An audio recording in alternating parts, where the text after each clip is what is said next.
ইরানের অস্ত্র উৎপাদন কারখানা ও সেনা প্রতিষ্ঠানগুলো থেকে দূরে থাকতে দেশটির জনগণের প্রতি আহ্বান জানিয়েছে ইসরায়েল। আজ রোববার সামাজিক যোগাযোগ মাধ্যমে ইসরায়েলের সেনাবাহিনী এ সংক্রান্ত একটি পোস্ট দেয় বলে জানিয়েছে কাতার ভিত্তিক সংবাদ মাধ্যম আল জাজিরা।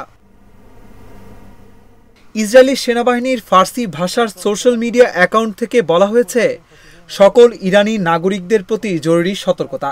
যারা বর্তমানে বা অচিরেই সামরিক অস্ত্র উৎপাদন কারখানা এবং এর সহায়ক প্রতিষ্ঠানগুলোর আশেপাশে অবস্থান করছেন, তাদেরকে অবিলম্বে ওই স্থানগুলো ছেড়ে চলে যেতে হবে। পরবর্তী নির্দেশ না দেওয়া পর্যন্ত এসব স্থানে ফিরে আসবেন না। গত শুক্রবার ইরানে ইসরায়েলের হামলায় দেশটির বেশ কয়েকজন শীর্ষ সেনা কর্মকর্তা ও পরমাণু কর্মসূচির সঙ্গে সম্পর্কিত বিজ্ঞানীর মৃত্যু হয়। ইরানের পরমাণু কর্মসূচিকে বাধাগ্রস্ত করতে ইসরায়েল এ হামলা চালায়। প্রতিক্রিয়ায় ইসরায়েলে ব্যালিস্টিক ক্ষেপণাস্ত্র দিয়ে হামলা করে ইরান। তেহরানের হামলায় ইসরায়েলে এখন পর্যন্ত নিহতের সংখ্যা দাঁড়িয়েছে 10 জনে। অন্যদিকে ইসরায়েলি হামলায় ইরানে নিহতের সংখ্যা বেড়ে দাঁড়িয়েছে অন্তত 80 জনে।